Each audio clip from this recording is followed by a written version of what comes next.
Certains enfants de Dieu, dans l'épreuve qu'ils subissent, doutent et proclament: «Le Seigneur est-il réellement Seigneur?» Dans l'épreuve où ils sont enfermés, ils voient que le diable a pris position, qu'il s'est établi.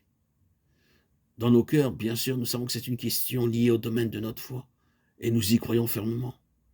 Et nous nous accrochons de toute notre force, de tous nos moyens à cela. Mais ce domaine est beaucoup remis en question lorsque nous sommes dans le feu de l'épreuve, au creuset de l'épreuve. Et nous ne parvenons pas à cela aisément. Nous commençons à défaillir, à douter, et le diable commence à prendre plus de place, à s'établir. Mais il n'en est pas ainsi avec Sion. La seigneurie de Christ est seulement établie à grand prix. C'est seulement par le moyen de terribles conflits et d'épreuves que nous parviendrons à établir qu'il est réellement Seigneur dans notre propre cœur. Il faut passer par cela pour être ancré, ferme, avec une pleine assurance, et pas simplement verbalement ou de façade, proclamer que le Seigneur, Jésus est le roi des rois. Et quand nous traversons toutes ces épreuves, tous ces feux, quelque chose alors d'immense arrive. Nous sommes dans une position où nous connaissons le Seigneur d'une manière peu ordinaire et inhabituelle. Vous avez un témoignage pour les personnes qui doivent passer par un processus similaire et vous pouvez les aider parce que vous avez lutté dans de terribles conflits de la foi concernant la Seigneurie de Christ. Est-ce que cela ne peut pas s'expliquer et expliquer pourquoi certains parmi vous ont des expériences aussi extraordinaires? Si vous regardez certains chrétiens, vous les voyez passer par des épreuves comparativement faciles. Ils obtiennent ce qu'ils veulent ou ce qu'ils pensent qu'ils devraient avoir. Mais avec vous, tout est une affaire de conflit et rien ne s'acquiert aisément. Eh bien, sachez-le, cette expérience peut être expliquée par le fait que le Seigneur a mis sa main sur vous, avec pour but de mettre dans votre vie quelque chose de sa seigneurie, pour vous introduire dans ce domaine de manière à faire de vous un serviteur et un vase particulier, utile pour lui. Certains parmi vous sont passés par là et savent que c'est vrai, mais certains parmi vous peuvent aussi passer par cela maintenant. Ésaïe, le grand prophète de la restauration, le grand prophète de Sion, comme étant l'ultime finalité, est passé par de terribles épreuves. Sa famille a contribué à son expérience et il donna à ses enfants des noms qui exprimaient ses profondes expériences. Voici, moi et les enfants que l'Éternel m'a donnés.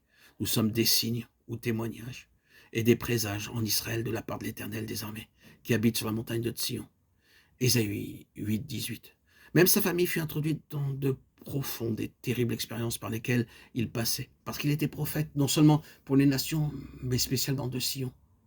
Voyez bien la place occupée par Sion dans la deuxième partie de ses prophéties.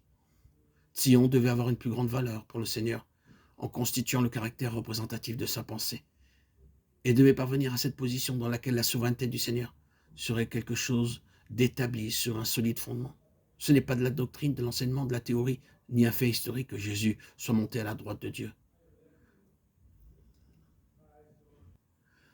Ce n'est pas quelque chose que nous étudions dans un livre, mais quelque chose qui a été forgé en nous par des voies amères, des expériences très profondes, si bien que la connaissance que nous avons de sa personne n'est pas une connaissance ordinaire, mais que nous avons acquise pour un dessein particulier. Oh, que de tentations quand nous passons par ces épreuves, que d'occasions il y a pour l'ennemi de se jouer de nous, quand le Seigneur nous fait passer par ces feux. Mais vous voyez,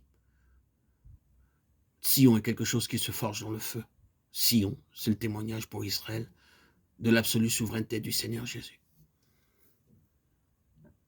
Permettez-moi maintenant de conclure cela, pour l'instant en disant encore une fois qu'il y a un très grand besoin aujourd'hui pour l'Église de restaurer la position de l'absolue Seigneurie de Christ.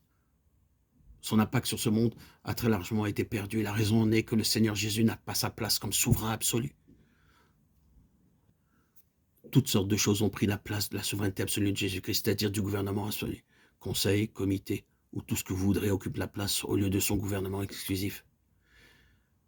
Mais marcher dans ce que signifie Sion est un chemin coûteux.